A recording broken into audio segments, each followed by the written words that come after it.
Alguns erros cometidos. Christine Dwyer. Amor e Equilíbrio Audiobook. Primeira parte. Sinopse. Alguns amores e erros cometidos podem nos marcar para sempre. Elis Truman teve uma infância difícil.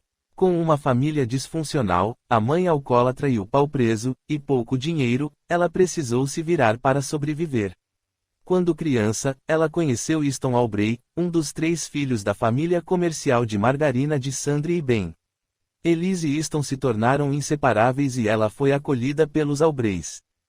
Mas uma decisão complicada transforma a vida de Elis, e sua relação com Easton, em um caos.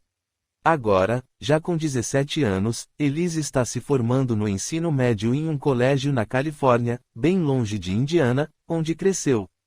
Ela guarda mágoas da família Aubrey, especialmente de Easton, com quem não fala há um ano, e de tudo o que a fez ser enviada por quem mais confiava para o outro lado do país, para longe deles. Mas um convite para o aniversário da matriarca dos Aubrey, que estendeu a mão quando Elis mais precisou, faz com que a garota deixe o orgulho de lado e volte para Indiana por uns dias. Elis, então, se vê presa numa rede de problemas, traições e raiva que deixou para trás. Além de precisar reencontrar o garoto que ela nunca deixou de amar. Curta, compartilhe, segue o canal, ative o sininho para não perder nenhum capítulo, assista os vídeos e os anúncios para ajudar no crescimento e comenta bastante para que o YouTube continue divulgando o canal. Gostaria de ajudar o canal? Pix, fabriciogalvão479@gmail.com. Bom livro. Capítulo 1. Estou pensando nele. De novo. Neste momento em que não há espaço para ele. Em um lugar ao qual ele não foi convidado. E preciso tomar cuidado, porque memórias são como chuva. Uma ou outra gota inofensiva cai na minha cabeça, até que, de repente, estou debaixo de um aguaceiro. O capelo em minhas mãos é simples. O cetim verde folha o reveste, sem uma única decoração. Diferente dos capelos do restante da minha turma. Não tem nada que represente a pessoa que o USA. Nada de seu dono. Será que meu capelo ficaria assim, vazio, se ele estivesse aqui? Afasto o pensamento e respiro fundo, saindo do corredor. Um grupo de outros formandos me empurra ao passar, porque, mesmo em um estádio enorme, ainda atrapalho o caminho. Levanto o olhar para o céu azul, que já está ficando rosado. Aqui, o pôr do sol é diferente de como era no meio oeste. Brilhante, como se a luz fosse mesmo dourada. Ai, meu Deus! Exclama uma das garotas com sotaque californiano. Todo mundo aqui fala de outro jeito. Eu queria estar em casa. Queria. Do outro lado do gramado verde do estádio de futebol americano, vejo Tucker Aubrey. Não é o ele que eu queria. Tucker contorna as cadeiras, vindo na minha direção. Está com óculos de sol e com o cabelo loiro bagunçado porque surfou. Tucker combina com esse lugar. As mãos nos bolsos da calça justa e a camisa com o colarinho desabotoado, revelando um pouco do peito bronzeado. Ele é lindo sem fazer esforço. Quase nem parece ter vindo da planície no interior de Indiana, onde crescemos. Parece até que é do sul da Califórnia. Mas não é. Tucker sorri e dá uma piscadela para um grupo de meninas no caminho. Elas riem baixinho e uma delas olha de volta. Não é a primeira vez que me sinto aliviada por ele não dar em cima de mim. O sorriso de Tucker é uma arma perigosa. Fecho a cara, com uma falsa expressão rígida. Ele é assim desde pequeno.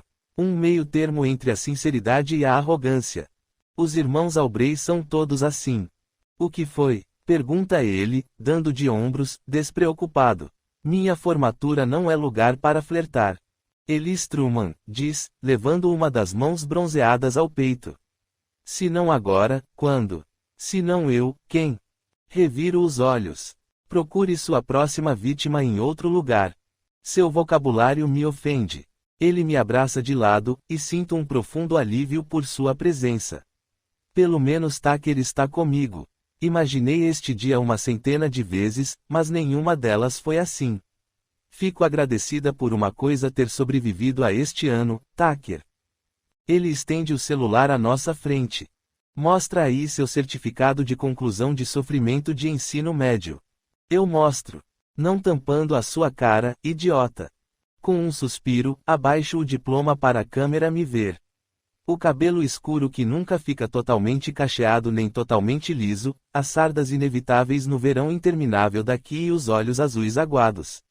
Não sinto vontade de sorrir. O grupo de loirinhas bronzeadas e reluzentes que acabou de passar está a poucos metros de nós. Arrumadas e perfeitas. Agora, diz Tucker, você só precisa fazer uma cara levemente feliz. Dou um sorriso enorme, de boca aberta, como se estivesse dizendo, eba! Estou livre. Tucker tira a foto e abaixa o braço, resmungando. Você é muito difícil. Sabia que normalmente garotas gostam de tirar fotos com caras gostosos. Eu rio. Tucker não é um cara gostoso, não para mim, pelo menos. Ele é praticamente meu irmão. Meu melhor e único amigo em San Diego. Antes que eu possa responder, alguém me abraça. Você conseguiu. Sinto meus ombros se empertigarem e meu corpo enrijecer quando minha tia Courtney me dá um beijo estalado na bochecha. Quando vê que me sujou de batom, tenta limpar, com um sorrisinho envergonhado. Desculpa, murmura. Na maior parte do tempo, ela varia entre ser muito amigável ou muito preocupada comigo. Tento sentir gratidão por tudo que ela fez por mim este ano, mas só consigo pensar no que perdi desde que vim para a Califórnia. Ela ajeita uma mecha de cabelo castanho atrás da orelha e pigarreia. Você está formada agora, diz, as palavras doces, mas tímidas. Como está se sentindo? Como em relação a tudo, me sinto mal. Mas não é essa a resposta que ela quer. Forço um sorriso. Acho que bem. O sorriso dela só desanima um pouquinho quando olha para a franja do meu cabelo. Passo os dedos pelos fios sintéticos, laranja e brancos, distraída. Odeio essas cores, porque são as cores erradas. Deviam ser o azul e prata da Sylvan Lake High. Você pode pendurar no retrovisor quando comprar um carro, diz minha tia, me olhando e ajeitando os óculos de sol na ponta do nariz. Talvez os jovens não façam mais isso. Como se eu soubesse o que os jovens fazem. Ela parece não ter notado que não tenho nenhum amigo por aqui.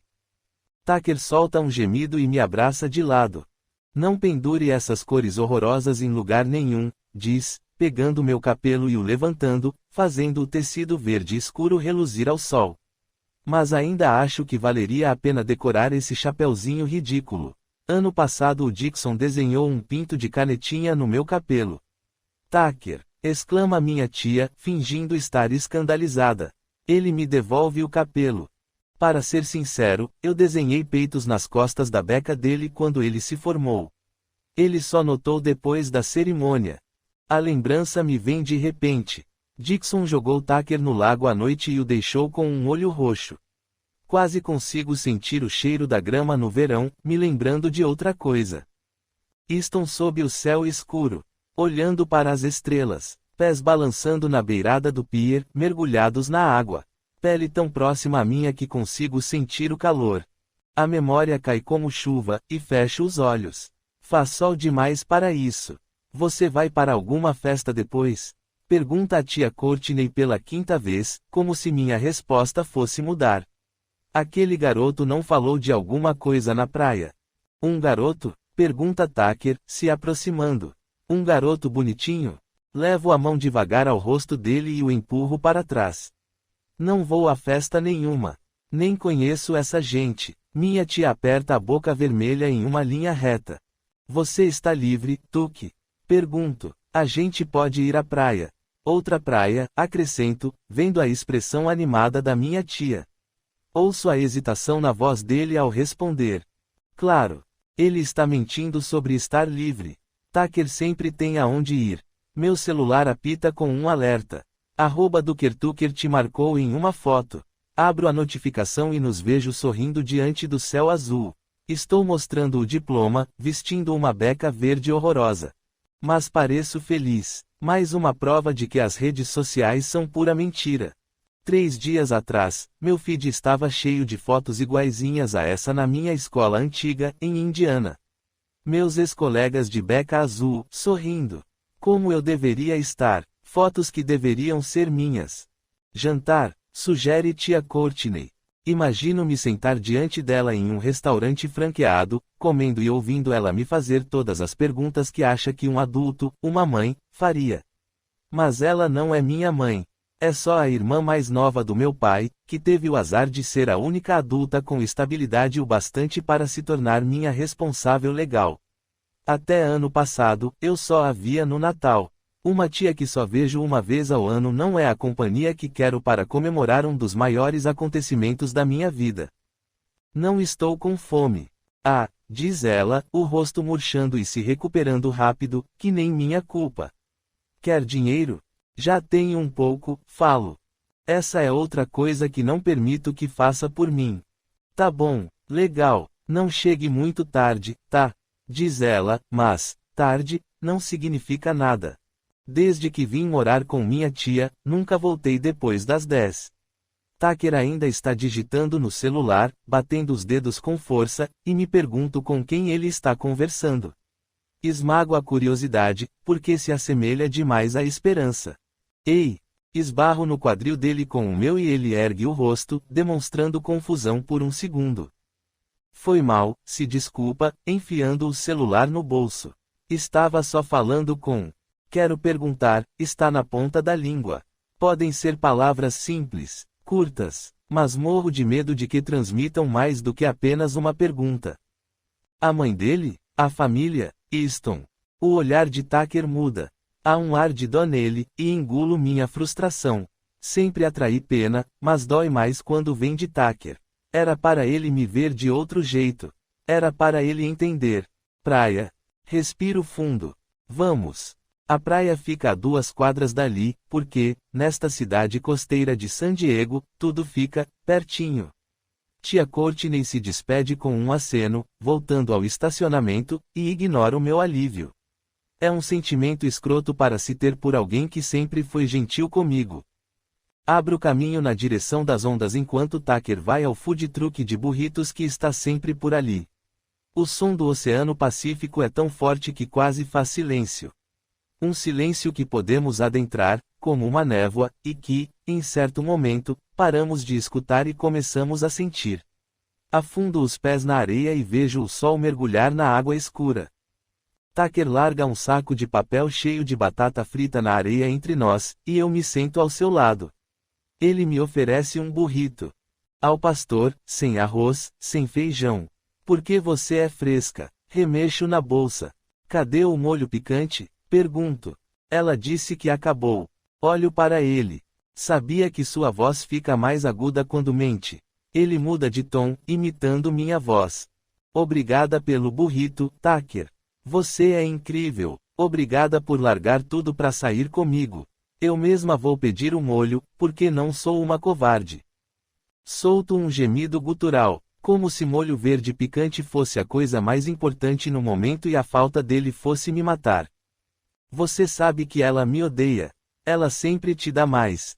Que dramática, resmunga ele, abrindo o papel alumínio. Não é minha culpa Maria amar coisas belas. Levantamos os burritos e Tucker tira uma foto com as ondas ao fundo. A legenda diz burritos de comemoração com minha garota. Mordo um pedaço quase só de tortilha e olho para o horizonte, o som das pessoas que brincam na água chegando até a gente. O mar já começou a invadir a areia. Assim que acabamos de comer, Tucker se recosta sobre os cotovelos, vendo o sol se pôr. E agora? Ele não está falando de hoje. Nem de amanhã. Quer saber o que vou fazer, agora que acabei a escola. Agora que tenho 18 anos. Agora que estou livre. Passei o último ano esperando. Esperando para finalmente soltar a respiração, presa desde o verão passado. Esperando esquecer tudo que não tenho. Esperando esquecer ele. Easton e eu sempre planejamos viajar depois da escola. E só iríamos para a faculdade depois que o mundo tivesse entrado na gente até a alma e tivéssemos largado pedaços nossos por aí. Juntos.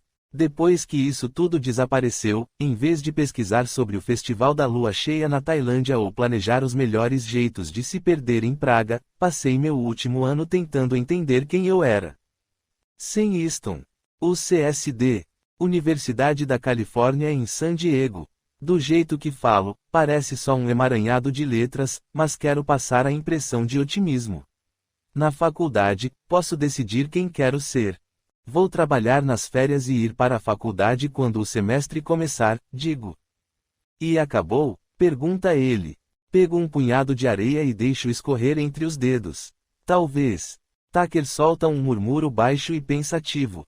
Ela está orgulhosa de você, diz. Não pergunto de quem ele está falando.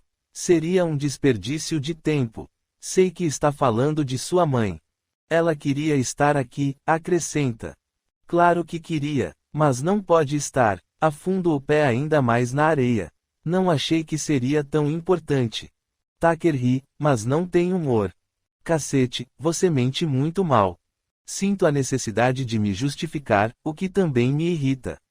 Fiz tudo o que ela pediu.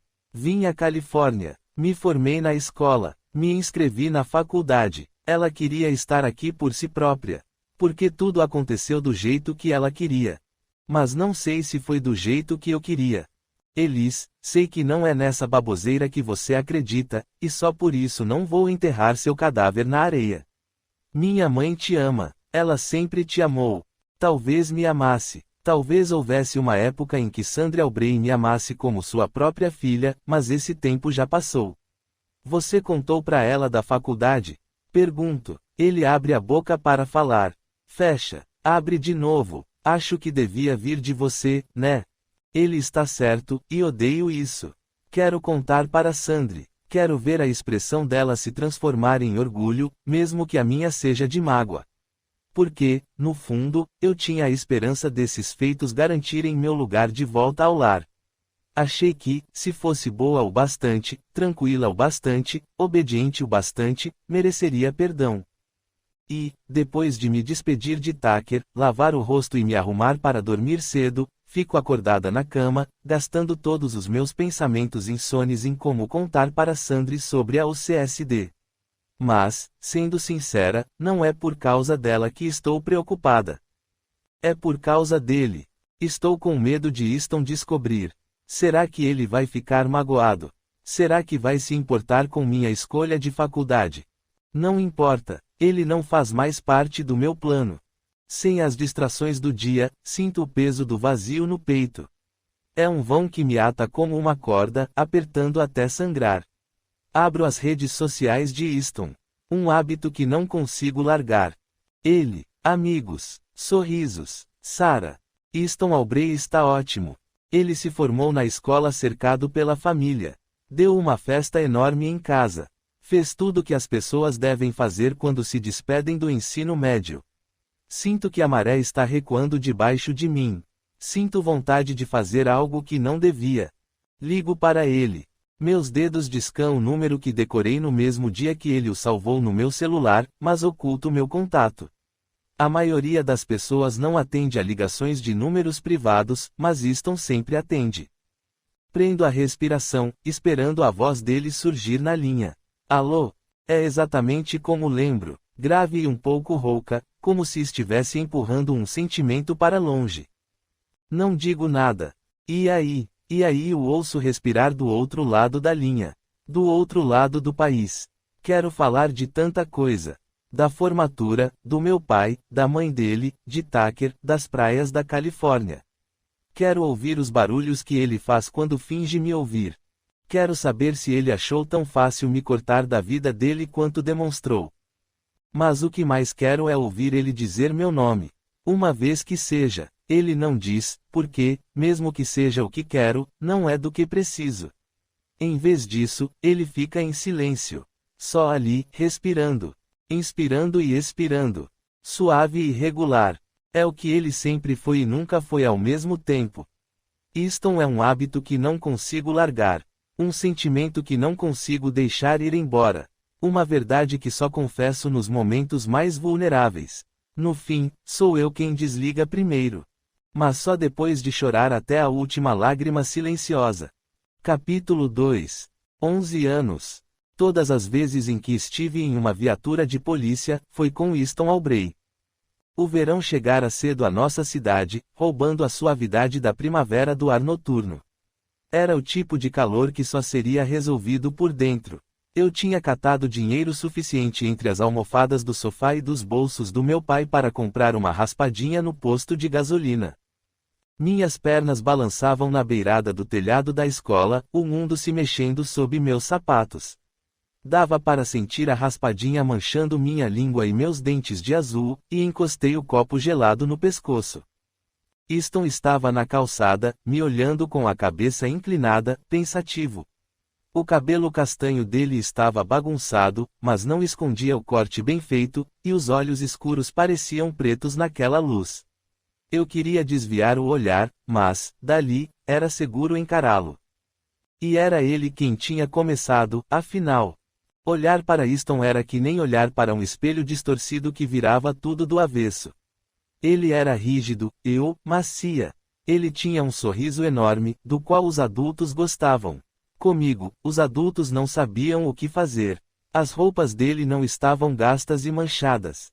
Como você subiu aí? Perguntou. Tomei um gole de canudinho, procurando as palavras para responder. Escalei. Era uma resposta boba, mas eu não sabia conversar com Easton.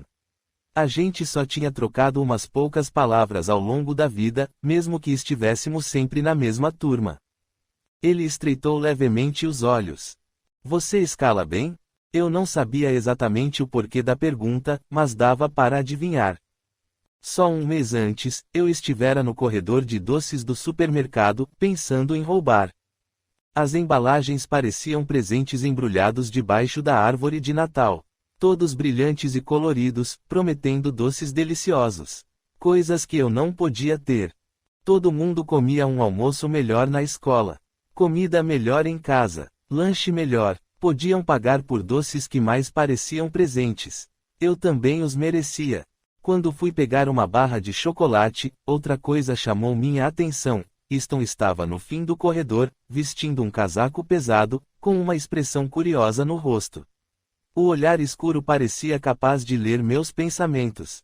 Como se ele soubesse que eu não tinha dinheiro para pagar o chocolate. Por um segundo, pensei em pegar mesmo assim, esperar a reação dele, ver o choque por alguém fazer algo de errado.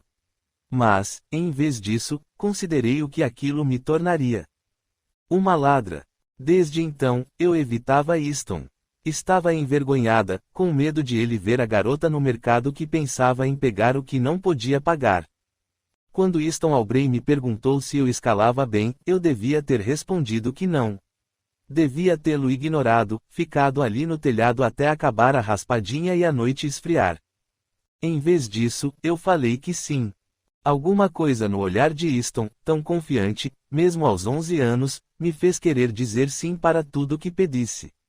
E quando ele falou que precisava da minha ajuda, não pude conter as palavras pulando em meu peito. Desci do telhado e o encontrei na frente da escola. A janela do segundo andar estava destrancada, e levava ao escritório onde o diretor mantinha um gibi como refém. Tinha sido roubado de Easton. Era injusto. Não havia problema em pegar de volta uma coisa que já lhe pertencia. Acreditei nele.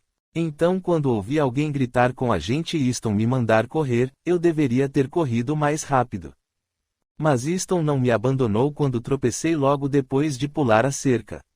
E quando o sargento Thomas nos pegou, sem fôlego e frustrado por ter que nos perseguir, Easton tentou assumir a culpa. Fui eu que mandei, não é culpa dela. Ele parou na minha frente, me protegendo do olhar do sargento Thomas. Suas roupas cheiravam a sabão em pó. Eu queria continuar escondida ali. Você sabe que não posso deixar vocês irem embora. Não Easton, como se ele o conhecesse. Easton mexeu os ombros e se inclinou para a frente. Esse gibi é meu. Eu nunca ouvi alguém falar assim com um adulto. Era outra característica oposta a mim. Nós dois acabamos na viatura naquela noite. Levados para casa em um banco de plástico duro e desconfortável. Eu sabia que tinha virado aquilo que não queria. Ladra. Easton olhou para mim no escuro, o rosto franzido. Não se preocupe, falou. Ele só vai ligar para nossos pais e nos levar para casa. Aquele era meu medo, que Easton visse minha casa. Os carros abandonados e apoiados em tijolos, a grama descuidada, a tinta rachada e descascada. Virei a cabeça, vendo pela janela as cores da escola em um caleidoscópio azul e vermelho do giroflex. O olhar de Easton pesou no meu rosto. Você é boa mesmo nisso. No quê? Perguntei, mas sabia do que ele estava falando. Roubar. Escalar. Ele mordeu o lábio. As sardas ficavam mais escuras na luz fraca. Senti um sorriso repuxar os cantos da minha boca. Apontei para uma cicatriz comprida no joelho. Essa é da cerca no pasto dos Wilson, falei, e apontei para a próxima, na canela direita. De pular o portão da pista de corrida. E essa? Perguntou ele, apontando para a marca fina e comprida no meu braço. Hesitei. Subi no telhado do Walmart. Ele estreitou os olhos, provavelmente notando a mentira, mas não insistiu. Era melhor do que explicar que eu tivera que arrombar minha própria casa porque minha mãe tinha me esquecido. O sargento Thomas abriu a porta do carro e entrou, bufando. Bom, não consegui falar com seus pais, Elise, mas liguei para sua mãe, Easton.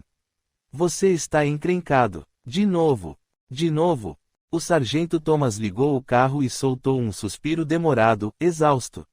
A escola ficava a poucas quadras da casa dos Aubrey, e o caminho foi de um silêncio pesado. A casa de Easton era iluminada, mesmo no escuro. Um alpendre branco se estendia sob janelas grandes de cortinas abertas, e lá dentro as pessoas viviam uma vida que eu só via de relance.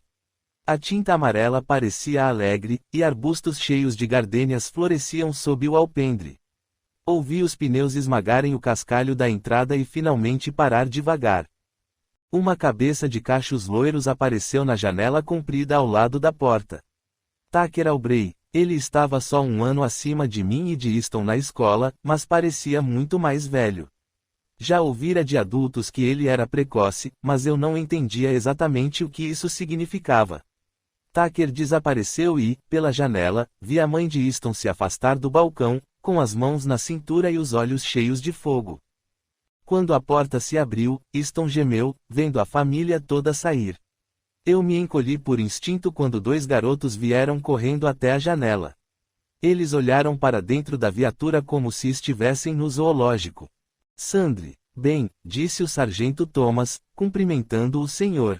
E a senhora, Aubrey, vim trazer seu transgressorzinho, falou, com um tom que indicava que era uma piada. Tenho que levar a menina Truman para casa. A senhora, Aubrey olhou de relance para o carro. Elise, a filha de True, disse a mãe de Easton, como se soubesse alguma coisa sobre mim. Não sabia que este estava com ela. O sargento Thomas assentiu e soltou um grunhido. Ela escala que nem uma aranha. Você ligou para True? Ela cruzou os braços, como se sentisse um calafrio, apesar do calor. Ele não atendeu. A senhora, Aubrey estreitou os olhos, se virando do filho para mim. Mesmo ao luar, ela era bonita, de um jeito totalmente diferente da minha mãe. Posso levar ela para casa, Tommy, disse a senhora Aubrey, levando a mão ao braço dele. Seria melhor eu. O sargento Thomas mudou o peso de um pé para o outro no cascalho. Você quer lidar com True? Quer essa dor de cabeça? Ele considerou as opções.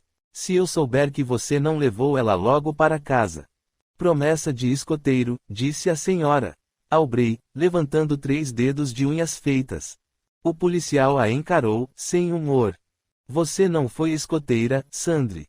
Dixon, o mais velho dos irmãos Aubrey, veio até a janela de Easton. Ele passou o polegar pelo pescoço e botou a língua para fora, como se estivesse morto, antes de Tucker empurrá-lo para longe. Dixon era maior que Tucker, mas ainda assim tropeçou. Tucker protegeu os olhos com as mãos e se encostou na janela. Quando encontrou meu olhar, curvou a boca devagar em um sorriso. Easton socou o vidro, bem onde Tucker estava encostado. O rosto de Tucker se transformou, furioso, e ele deu um tapa na altura onde Easton estava sentado.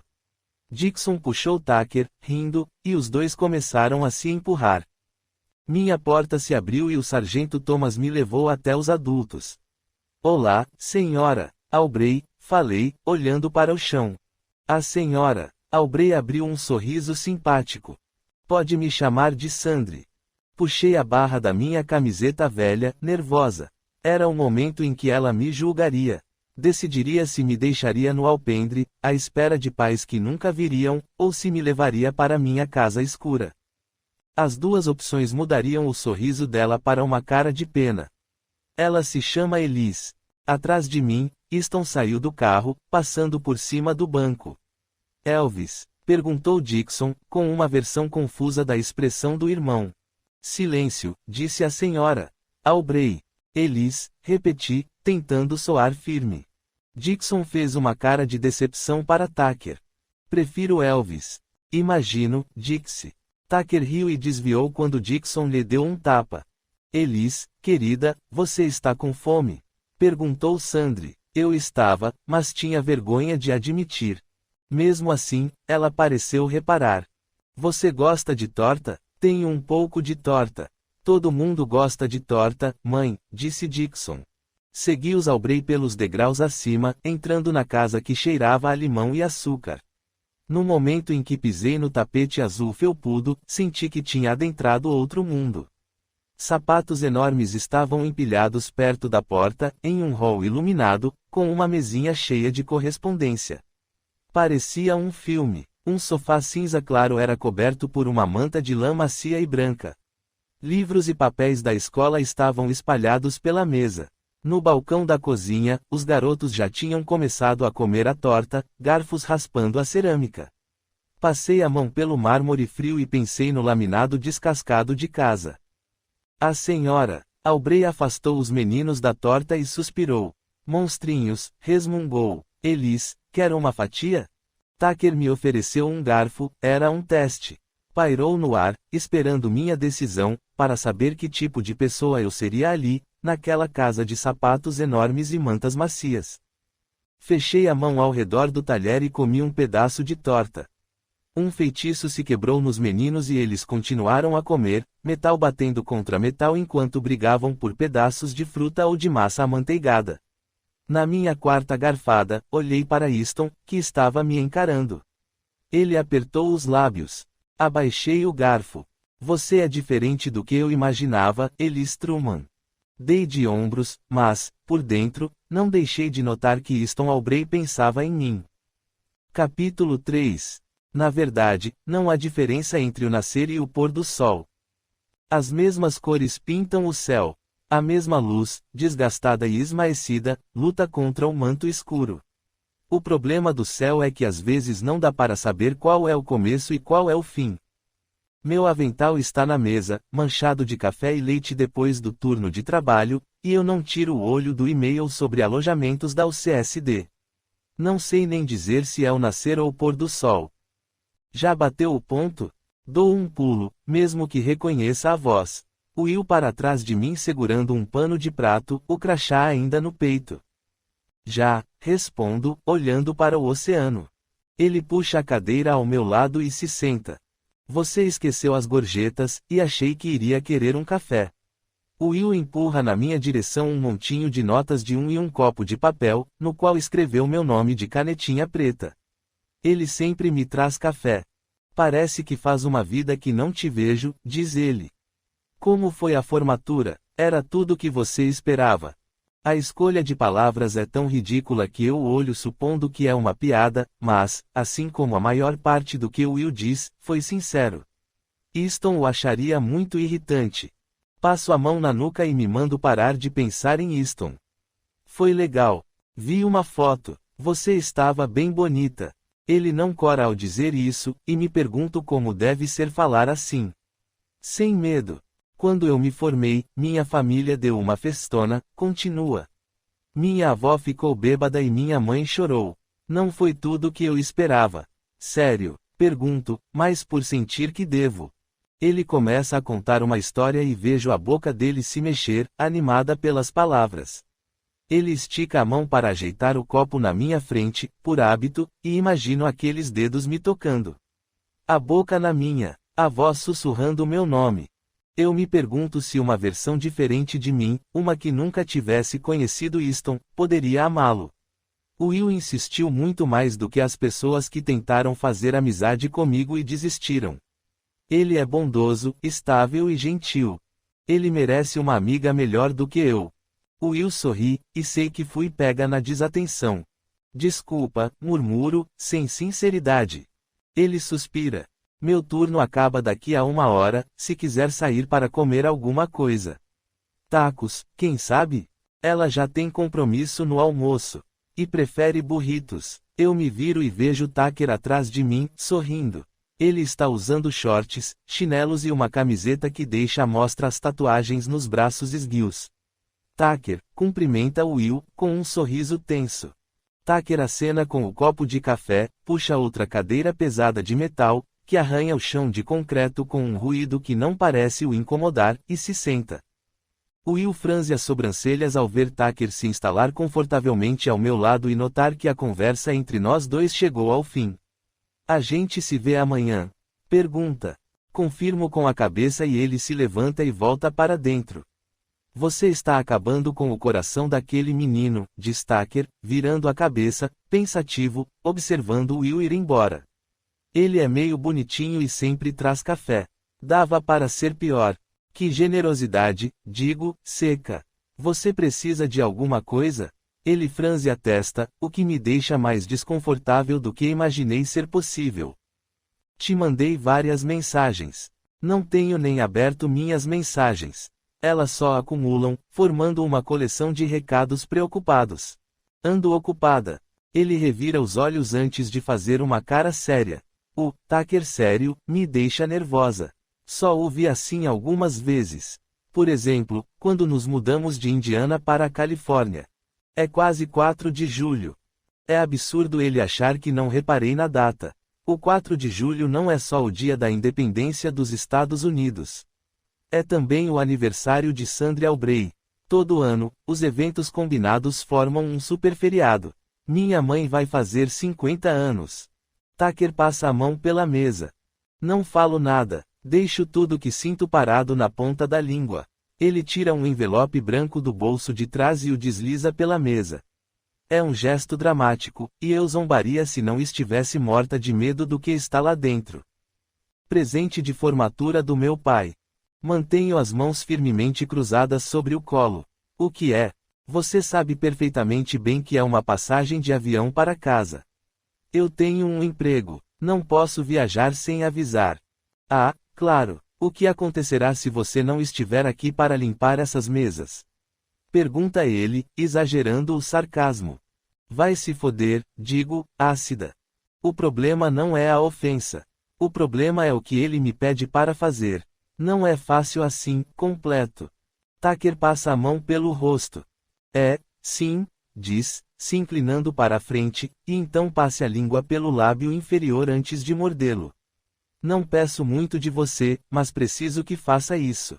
Depois, pode ir para o CSD e nos esquecer completamente. Como se eu pudesse esquecer os Albrey. Como se isto fosse desaparecer da minha mente. Mas, como um vício, tento fingir que não me importo com as palavras de Tucker. Elis, você me ouviu? Insiste ele. Minha mãe vai dar uma festa enorme. Dessas em que a gente tem que se arrumar e fazer discursos. Metade da cidade foi convidada. Ele sabe que ouvi, só espera que eu confirme. Não sei se querem mesmo que eu vá. Tucker aponta para o papel entre nós. Parece que eles ainda não têm certeza. Talvez você deva esperar que ofereçam uma passagem de primeira classe.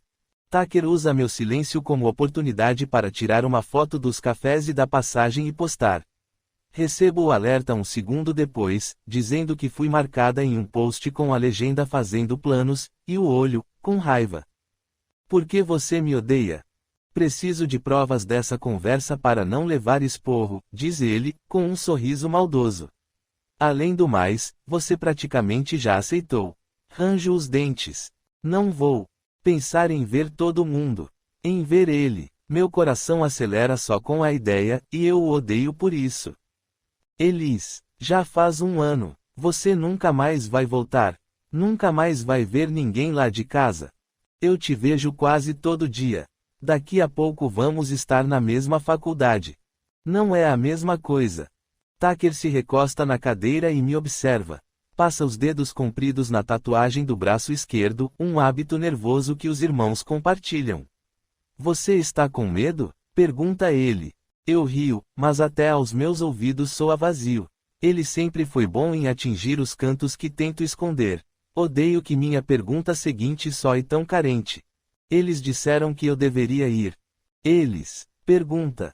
Ele quer que eu explique, porque acha que, se eu conseguir dizer o nome de Easton em voz alta, será algum avanço. Elis Truman, insiste. Seu nome está na passagem. Que seu pai comprou, esclareço.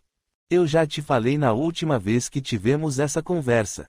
Minha mãe te convidou para todos os maiores e menores feriados comemorados nos Estados Unidos. Ela quis vir para a formatura. Você acha mesmo que posso não te levar para o aniversário dela? Cutuco minha cutícula. A formatura ainda é um ponto sensível entre nós. Egoísta e petulante. Foi disso que Tucker me chamou quando falei que não queria que a mãe dele viesse. Levou semanas para nossa raiva diminuir. O fato de ele mencionar isso significa que decidiu que vale a pena brigar. Sei que parece que ela quer que eu vá, mas... Tucker abre a boca, fecha, abre de novo. Estou cogitando te esmurrar. Você está me transformando em uma pessoa ruim. Tucker nunca me machucaria.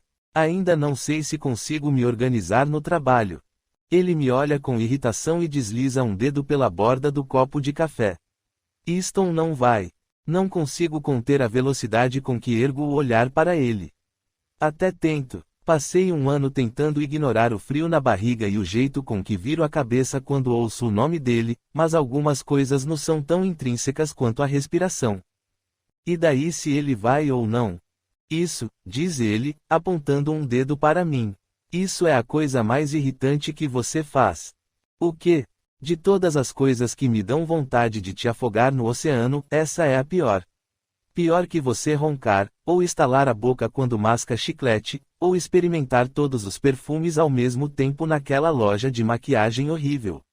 Não suporto quando você finge que eu não sei de você e do Easton. Ele não sabe, na verdade. Ninguém sabe. Não sei nem se eu mesma entendo todas as camadas e suspiros que compõem minha relação com Easton. Tucker toma um gole de café e fica com a boca suja de espuma, que lambe como um filhotinho de cachorro. Easton te mandou mensagem? Te ligou? Não. Tucker relaxa, como se eu tivesse lhe dado uma ótima notícia. Engulo meu orgulho. Ele não vai mesmo? Espero que ele não ouça a decepção. Não tenho direito a esse sentimento. Irritação contorce seu rosto bonito. Claro que ele vai. É aniversário de 50 anos da mãe dele. E você também vai. Para de idiotice. Tucker. Ele me ignora e inclina a cabeça para o lado. Você não falou mesmo com ele. Eu me recosto na cadeira. Desde que fui embora, não. Um músculo do maxilar dele treme. Você precisa ligar para ele, El. Tucker deve ver o medo em meu rosto, porque, um segundo depois, pega o celular. O que você está fazendo? Minha voz está cheia de um pânico que não consigo esconder.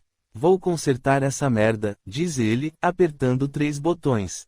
É esta besta. O apelido surge na tela e ele deixa o celular na mesa. Tucker. O telefone chama no viva voz. Uma vez, 2 vezes. Sinto o ácido revirar na minha barriga. Não, digo. Tucker, desliga. Agora. Ele ignora meu pedido. Eu penso em me levantar e ir embora. Por favor. 3 vezes. Não posso ficar aqui. 4 vezes. Preciso. Que foi? Vem a voz de Easton do outro lado da linha, grave e áspera como cascalho. Tucker olha para o celular ao responder. Dormiu tarde. Ouço os ruídos de Easton se espreguiçando e me lembro exatamente de como é. O corpo comprido, esticado e retesado. O peito largo. O que você quer? Como está sendo a sua viagem? Tucker me olha, esperando para ver se demonstro surpresa. O que você quer, Tucker? Repete Easton, usando o apelido do irmão. Sinto uma pontada de dor ao ouvi-los conversar. Senti mais saudade disso do que consigo admitir. Parabéns pelo prêmio naquela revista de poesia. Uma longa pausa se estende, devorando o próprio tempo, até Tucker voltar a falar. Dixon te ligou? Por quê? Por causa do negócio da mamãe. Óbvio. Preciso chegar em casa no máximo dia 3, senão ele vai garantir que meu pau nunca mais funcione. Não consigo impedir meu cérebro de imediatamente pensar em quem está com ele. Será que está com uma garota? Será que é por isso que se incomoda com a ameaça de Dixon? Sou tão idiota. Então você vai, esclarece Tucker. Por que está fazendo perguntas idiotas? E por que essa merda não foi uma mensagem? Percebo o que Tucker segura na voz, sei que sou eu. Então, vamos estar todos lá. Isso, por que você tá sendo tão bizarro? Dói que ele não tenha percebido o que Tucker está querendo dizer. Easton me esqueceu. Vamos estar todos lá, repete Tucker. Elis também. Meu nome é como uma pedra jogada no ar, e os longos segundos de silêncio de Easton recaem sobre mim. Legal. Uma palavra. Não carrega a mágoa nem a esperança que eu queria ouvir. É só, normal. Tucker me olha, esperando minha reação. Ele solta uma gargalhada desprovida de humor. Legal. Não vai ser na dica constrangedor. Que divertido. Easton faz um ruído de desprezo que arranha o alto-falante do celular. Por que seria constrangedor? Duvido que ela se importe com minha presença, e eu não me importo com a dela. Easton. Tucker está perdendo a paciência. Que foi? Relaxa. Não vou fazer nada para estragar o aniversário da mamãe. Eu e Elise estamos de boa. É a primeira vez que o ouço dizer meu nome em basicamente um ano. Tucker já não aguenta mais. Não vou entrar nessa brincadeira sua, irmãozinho. Dane-se que você e Elise estejam brigados. Não estou brigado com sua namorada, Tuque. Faça silêncio e Tucker volta a olhar para mim. Tristeza toma sua expressão. Não é por mim, é pelo irmão. Ela não é minha namorada, Easton. Para de babaquice. Tá, responde ele, com a voz abafada, e não consigo conter a esperança de que seja por mágoa. Ela não precisa de mim. Tem você, pode chamar do que quiser. Elis agora é problema seu. A arrogância de vocês dois. Suspira Tucker, frustrado. O papai pediu para eu garantir que Elis vá. Não quero que ela tenha medo de você. Ser você. Então pode, por favor, falar com ela? Easton está se irritando. Ouço um grunhido quando ele diz, ela não é uma flor. Como você sabe o que ela é ou não é, caralho? Faz um ano que vocês não se falam. As palavras penetram minha pele e a verdade me consome. Conserta isso, insiste Tucker. Garanta que você não será um motivo para ela não ir, tá? Ele desliga o celular e olho para Tucker com proporções iguais de raiva e gratidão. Não pedi para você fazer isso. Eu sei, diz ele, dando um último gole de café. Mas, mesmo assim, de nada. Eu queria que não tivesse levado 6 dias para ter notícias dele. Queria que não fosse tão importante ver aquelas 2 palavras aparecerem na minha tela. Queria que elas não fossem uma âncora me puxando para casa. Só vem. Capítulo 4. 11 anos. Você é encrenca. Minha mãe fez um barulhinho de desprezo antes de acender o cigarro que pendia da boca. O esmalte verde das unhas grossas estava descascado, revelando as cutículas amareladas de uma fumante crônica. Encrenca. Acrescentei a lista de palavras que me definiam aos 11 anos. A fumaça saiu de sua boca ao expirar, tingindo o ar da sala com uma névoa cinza poeirenta à luz do sol, e notei que era igual às palavras dela. Veneno. Eu já estava abrindo um livro para fugir do sermão da minha mãe quando meu pai entrou na sala. Fala sério, Ana, não precisa pegar tão pesado. Ela não assaltou um banco. Ele me deu uma piscadela e levantou meu livro para ler o título. Japão. Então assentiu levemente com a cabeça, aprovando. Um mês antes, ele me dera uma pilha de livros. Lombadas azuis com letras garrafais, cada um com o nome de um país.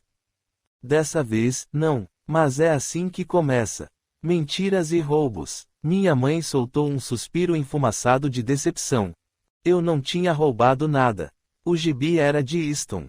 Virei uma página do livro, vendo uma foto de flores de cerejeiras ao lado de dicas de viagem para explorar as montanhas. Não gosto que ela se meta com aquela gente, acrescentou ela. Meu pai endireitou os ombros e arregalou um pouco os olhos. Minha mãe estava só começando. Claro que você adorou que ela tenha se engraçado com o menino Aubrey. Meu pai tinha a expressão de alguém que queria acabar com a briga, então sua resposta não me surpreendeu. Já falei para ela não ir até lá, Ana. Pressionei os lábios, tentando conter as palavras. Ele não tinha falado nada disso ao aceitar a torta de Sandri, ao perguntar sobre a mãe de Sandri, ao dizer que precisávamos voltar para nadar no lago. Já falei para Elis, mas ela não me ouve, continuou. Ele nunca tinha falado. Quando minha mãe sorriu, eu entendi por que ele respondera aquilo. A felicidade dela era mais importante do que a verdade, e ele me usava que nem um esmalte barato para cobrir as manchas da mentira. Li as palavras na página. Há duas coisas que todo viajante deve saber ao pisar em um novo país. Como cumprimentar e agradecer na língua local. Eu me perguntei como se diria encrenca em japonês. Se chamavam os filhos disso lá. Será que os sacrificavam no altar da própria fraude? Decidi passar o resto do dia lendo minha coleção de guias antigos de viagem, e foi assim que Easton me encontrou naquela tarde de domingo. Sentada na varanda, em uma cadeira de armar, com o guia da Costa Rica. De vez em quando eu me ajeitava, quando as faixas de plástico da cadeira tinham marcado demais as minhas pernas, e lia sobre a maior tirolesa do mundo passando por cima de uma cachoeira. Minha mãe tinha saído, sem avisar quando voltaria, e meu pai estava resolvendo alguma coisa na rua. Eu tinha acabado de chegar na parte do albergue em que os hóspedes podiam dormir em redes na praia quando ouvi alguém falar. Sério. Easton Aubrey, arrumado para a missa de domingo, estava pisando na terra onde deveria ter gramado. Ele tinha soltado a gravata, e os sapatos estavam sujos de pisar no meu quintal. Que foi? Perguntei, deixando meus pés caírem ao chão. Apoiei o livro ao lado da jarra de refresco roxo. Você pode ficar à toa na varanda no domingo. Misturado ao choque estava uma acusação que eu não conseguia entender inteiramente. Olhei para a estrada, como se minha mãe fosse chegar de carro a qualquer momento. Será que eu não tinha entendido alguma coisa? Acho que sim. A expressão de Easton murchou como se eu tivesse dito alguma grosseria, e ele soltou uma gargalhada seca. Bom, não mais. Minha mãe me mandou te buscar. Senti um frio na barriga. Me buscar? Por quê? Para ir na festa da igreja. Ela não lembrava se você chegou a fazer a primeira comunhão, mas o pastor sabia que você não ia ao culto por quê? Você sabe. Eu sabia, todo mundo sabia. Minha mãe era. Minha mãe. A parte mais constrangedora de não frequentarmos mais a igreja era que ninguém perguntava o motivo. Era óbvio que preferiam que os Truman ficassem em casa. Talvez sejamos ateus, falei. Ele soltou um gemido de frustração. Até os ateus iam à igreja na nossa cidade. Bom, hoje você vai à festa. Não precisa. Peguei o copo e dei um gole demorado. Ele franziu o nariz, me encarando. Roxo não é um sabor. É de uva. Nunca comi uma uva com essa cor, disse Easton, alternando o peso de um pé para o outro. E aí, você vem? Não quero ir para a sua casa. Você acha que fui eu quem quis te convidar para a festa da igreja? Uma sensação de vergonha se espalhou pelo meu peito. Talvez eu estivesse errada e ele não quisesse que eu fosse. Não posso voltar para casa sem você, insistiu ele. Não quero ir. Eu ainda tinha certeza de que ele não podia me obrigar. Muita certeza. Ele respirou fundo. E eu não queria andar até aqui antes de servirem os bolos. Mas cá estou. Agora meus irmãos vão comer os melhores doces e só vai sobrar o bolo nojento de baunilha da senhora Valmont. Respirei fundo para não discutir. Só faria ele se demorar mais e, quanto mais tempo ficasse ali, maiores as chances do meu pai voltar e encontrá-lo. Easton subiu os degraus até mim e limpou o pó do chão antes de se sentar. Suas opções são ir comigo ou eu passar o dia aqui com você. Fiquei lívida ao pensar no horror de Easton passar o dia na minha varanda. As perguntas que meu pai faria se voltasse para casa, as coisas que minha mãe diria. Você tem outro livro desses para me emprestar? Perguntou Easton, se recostando no tapume velho. Eu me levantei. Tá bom. É melhor trocar de roupa. Easton não parecia querer me ofender, mas, pela mudança na expressão ao falar, entendi que ele sabia que me ofendera. O que era ainda pior. Entrei em casa batendo os pés. Meu quarto estava uma bagunça. Roupas, papéis, brinquedos para os quais eu não tinha mais idade, copos e pratos que não tinha levado para a cozinha, a cama desfeita e um quadro de cavalo em uma moldura barata. Procurei minha única saia e uma blusa limpa. Tinha sido tudo enfiado no canto do chão do armário, ao lado de um par de sapatos velhos que minha mãe tinha me dado e que estavam apertados. Eu me vesti e, antes de sair, escrevi um bilhete simples para o meu pai no verso de um envelope. Está bom, foi a resposta de Easton à minha pergunta silenciosa. Eu me juntei a ele no quintal e o acompanhei pela estrada. Você não precisa esperar e perguntar para alguém se pode sair. Perguntou, olhando para minha casa em uma expressão de dúvida. Não. Ele não voltou a falar enquanto andávamos pela estrada de terra que levava à casa dos Aubrey. O cascalho de asfalto estalava sob nossos pés enquanto seguíamos pelo acostamento. Aos domingos, o tempo parava. Não havia um carro sequer na estrada, ninguém trabalhando na rua, porque todo mundo estava na igreja ou em alguma festa de domingo. Atravessamos um campo vazio na direção de uma casinha marrom que não reconheci. Aonde vamos? Perguntei, andando atrás dele. Ele não se virou para responder. Só preciso pegar uma coisa. As janelas estavam escuras, e demos a volta até a varanda dos fundos.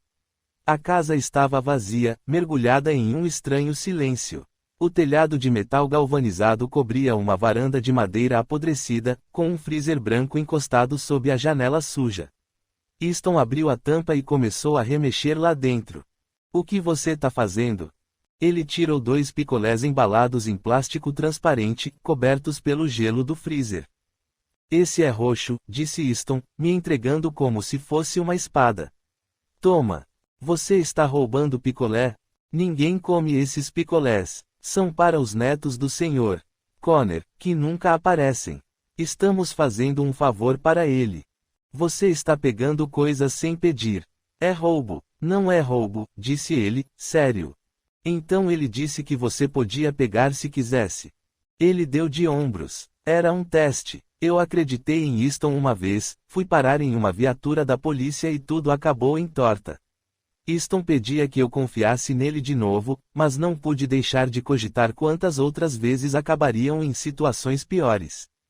Aceitei o picolé. Nós nos sentamos lado a lado no degrau da varanda, abrindo as embalagens e comendo em silêncio. Finalmente, Easton falou. Você não é ruim de verdade. Foi minha vez de ficar confusa. Como assim?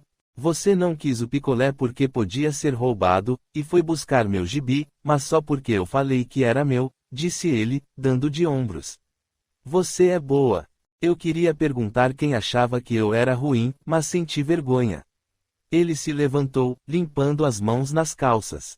As pessoas acham que eu sou bom, mas não é verdade. A embalagem de picolé estava no chão, onde ele estivera sentado. Peguei e joguei na pequena lixeira ao lado do freezer. Voltamos pelo campo e finalmente Easton virou na entrada que levava à casa dele, a construção amarela de 2 andares, com detalhes brancos, da outra noite. À luz do dia, vi o lago diante da qual fora construída, que aumentava a impressão de ser uma daquelas fotos que vinham em porta-retratos. Carros estavam estacionados na entrada, debaixo de árvores de galhos frondosos, e o chão do quintal era todo gramado. Verde e bem cuidado. Era difícil acreditar que aquela casa ficava tão perto da minha. A senhora Aubrey estava na varanda, usando um vestido azul claro estampado com flores brancas, conversando com outra senhora. Tudo nos Aubrey parecia saído de uma revista. Quando nos viu, ela tocou o braço da outra mulher e pediu licença. Elis, você veio. O sorriso dela aqueceu meu corpo, mesmo que eu não entendesse exatamente por que ela me convidara. Está com fome? Perguntou. Quer que eu pegue um prato? Eu não sabia o que dizer, então acabei dando de ombros e assentindo, sem jeito. Posso ir agora? Gemeu Easton, olhando para um grupo de crianças sentadas no pier. Você pode ajudar a Elis, disse a senhora Aubrey. Easton já não me aguentava mais. Dava para notar. Não precisa, senhora Aubrey. Ah, precisa, sim. Mas é bondade sua, meu bem. E pode me chamar de Sandry. Vá, se divirta. Faça-se pertencer. Ela falou com um sorriso que me pareceu forçado. Faça-se pertencer. Que frase estranha. Parecia até que as pessoas se encaixavam nos lugares e nos formatos, que nenhum quebra-cabeça. A senhora Aubrey apontou para a comida em um gesto tenso. Easton me olhou irritado e me chamou para acompanhá-lo. Atravessamos uma enorme porta dupla de vidro, que estava aberta. Lá dentro, no balcão, estavam várias travessas de comida. Ele me entregou um prato e fez um gesto de pressa. Você não precisa ficar comigo, falei. Minha mãe pode parecer legal, mas ela vai fazer da minha vida um inferno se eu te abandonar. Servi purê de batata no prato e perguntei. Um inferno? Dixon Aubrey apareceu ao lado do irmão, sorrindo. Ele ia pegando comida da mesa, sem prato, e pondo na boca de uma vez. É verdade, Elvis, disse, mastigando. Easton pegou um pãozinho. Vai fazer sanduíche de pasta de amendoim com geleia no lanche. Vai esquecer de lavar meu uniforme de futebol. Pasta de amendoim com geleia? Interrompi. Ele odeia, respondeu Dixon. Sacudi a cabeça de um lado para o outro. Ninguém odeia pasta de amendoim com geleia. Eu odeio. Easton cruzou os braços sobre o peito. Parece que você é o problema, falei, enchendo o prato de brócolis. Ah, é mesmo, riu Dixon. Quando ele tinha 8 anos, só comia macarrão com queijo. No café, no almoço e no jantar. Eca! Fiz uma careta. Easton franziu a testa. Não vou te dizer onde fica a sobremesa, disse. Soltei um suspiro dramático. Você avisou que os melhores doces já devem ter acabado mesmo. Dixon riu. Você é engraçada, Elvis. Não sou idiota, resmungou Easton. Escondi uns doces antes de sair. Provavelmente é torta de abóbora, retruquei. Por que você acha que é de abóbora? Perguntou ele. Porque é o doce mais nojento em que consegui pensar. Existe torta nojenta? Refletiu Dixon, sério. É de frutas vermelhas, respondeu Easton. Minha preferida. Meu sorriso murchou. A minha também. Easton abriu um sorriso enorme. Alguma informação que ele conseguira pegar no ar ardia em seus olhos. Fui pega de surpresa e, por um momento, o ar em meu peito congelou. Você não gosta de mim, disse ele. Não havia palavras para o que eu sentia por Easton Aubrey. Era indefinível. Todo mundo gosta de mim. Ele não falou com arrogância, mas como se fosse um quebra-cabeça que precisasse resolver. É verdade, acrescentou Dixon, mordendo um pedaço de pão, e nos analisou. Ele é o preferido de todo mundo. Tenho certeza de que você é legal. Comecei. Sou razoável, interrompeu Easton, dando de ombros. Sempre acham que eu sou igual aos meus irmãos. Eu entendia bem as suposições. Naquela cozinha, Easton parecia diferente do menino que me convencera a invadir a escola, ou que roubara picolés. Por outro lado, ainda era o mesmo. Tudo bem, não precisa gostar de mim. Mas ele estava errado. Eu gostava de Easton, sim. Levamos a comida lá para fora e nos sentamos no pier, comendo em pratos de papel que, conforme o tempo passava, ficavam úmidos e molengas, e vendo as pessoas espalhadas pelo quintal como manchas de tinta no papel. Vocês sempre recebem tanta gente? Perguntei. Pois é, respondeu ele, de boca cheia. Apertei os olhos e tentei imaginar toda aquela gente no meu quintal. Era impossível, não caberia. Na casa dos Aubrey, contudo, a vida parecia não ter limites. Jorrava da casa e se derramava pelo gramado macio que levava ao lago. Música e gargalhadas enchiam o ar, e a brisa da água levava o som a lugares desconhecidos. Era quase outro planeta, um mundo que eu nunca conhecera. Tranquilo e empolgante. Até ouvir os gritos. Minha mãe estava na lateral da casa, o cabelo amarelado e manchado, com as pontas secas de tanta tinta e laque. Ela vestia roupas baratas como se fossem de grife. Os bolsos da calça jeans eram cobertos de strass, a blusa preta do tamanho errado, pequena. Por um momento, fiquei admirada. Minha mãe tinha uma beleza diferente das pessoas ao redor. As pessoas ao redor, notei as sobrancelhas erguidas em choque, as bocas repuxadas em ó. Elas não viam Anna Truman como eu via. Sandri avançou pelo quintal com um propósito fixo, os passos firmes e pesados. Quem é essa? Perguntou Easton para os irmãos. Por favor, Anna, ouvi Sandri dizer. O olhar da minha mãe era duro, e seu rosto estava vermelho, como se a mãe de Easton tivesse feito algo horrível. Que atrevimento! Anna, é só um almoço da igreja. A voz de Sandri soava razoável, comedida. Era um erro. Ela está se divertindo, insistiu. Deixe ela ficar. Claro, um almoço da igreja, repetiu minha mãe, cuspindo as palavras como se estivessem envenenadas.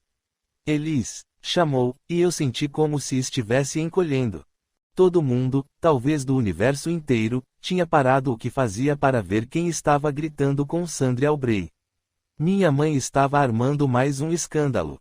Sandri tentou conter a situação, que rapidamente saía do controle. True não. Nem começa com essa merda, Sandri. Você não pode falar comigo desse jeito só porque foi amiguinha do True. Eu me levantei. Easton fez o mesmo. Sandri não parecia magoada, nem furiosa, só exausta. Anna, não estou tentando. Não quero que você se meta com a Elis, disse minha mãe, com um som de desdém. Não quero que sua seita faça lavagem cerebral nela. Foi a gota d'água para Sandri. Ela se empertigou, apertando a mandíbula. Então, da próxima vez que True se meter em encrenca, você pode resolver por conta própria, disse ela. Não quer que eu me meta com a sua filha. Então esteja presente o bastante para cuidar dela. Avancei um passo e Easton segurou meu braço. O rosto dele se transformou, confuso, e eu odiei a vergonha que senti. Avancei outro passo e Easton não me soltou. Mas já era tarde, minha mãe me vira, e estava marchando na nossa direção. Aí está você, falou. Não me ouviu chamar, não consegui dizer nada. Achei que a gente já tivesse falado sobre isso. Meu silêncio fez o olhar da minha mãe arder. Vem, Tenny está te esperando na casa da sua avó, disse ela, me puxando pelo punho. Eu sabia que Tenny não estava me esperando, era uma mentira que ela contava para me fazer obedecer. O olhar dela se demorou na mão de Easton, e o esperei me soltar e se desculpar. No entanto, ele apertou o maxilar, o olhar afiado, cheio de desaprovação e raiva. Eu nunca antes vira uma criança olhar assim para um adulto. No fim, me soltei de Easton e acompanhei minha mãe pelo quintal. Quando ela me mandou nunca mais falar com aquela gente, eu concordei. Porque, no fim das contas, era melhor para todo mundo.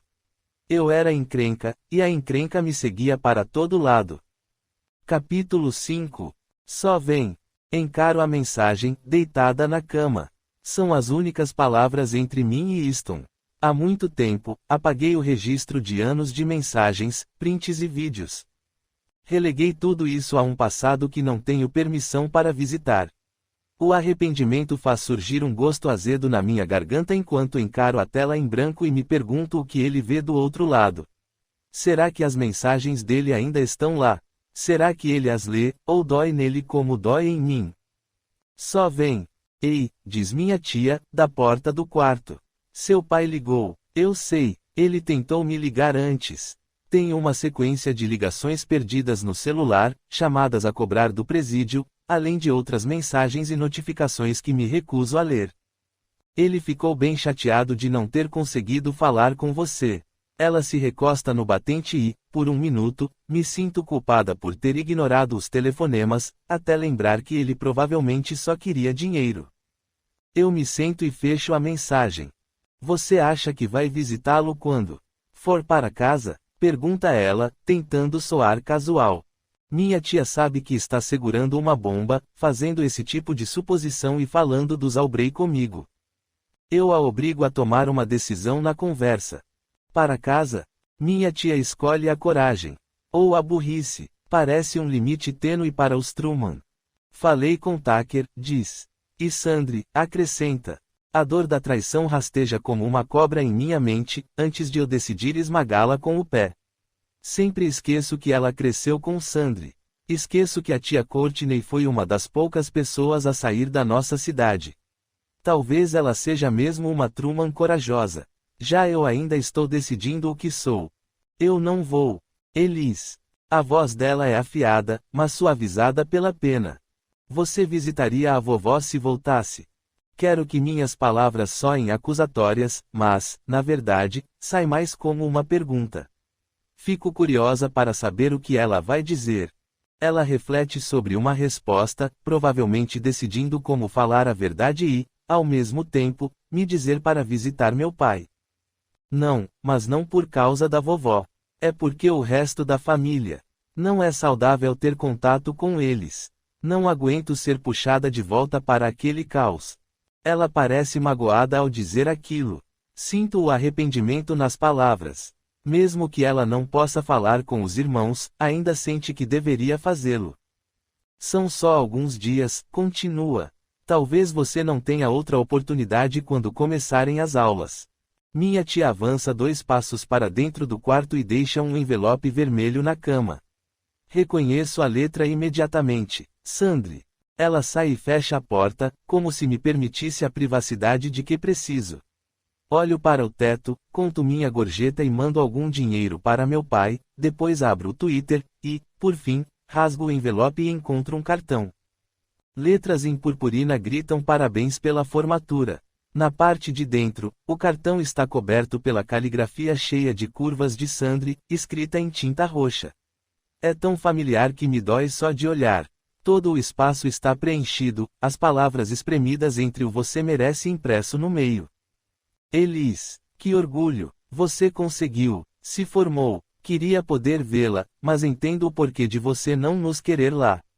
Queria que pelo menos seu pai pudesse estar presente, mas sei que ele está muito orgulhoso. Era algo importante para ele, mesmo que ele nunca tenha dito. Dixon acabou de mudar para o turno diurno na delegacia e arranjou uma namorada nova, vamos ver quanto tempo dura. Tucker me falou que você ainda trabalha no café. Fico te imaginando na beira da praia, servindo drinks ao sol. Parece tão chique, como um filme.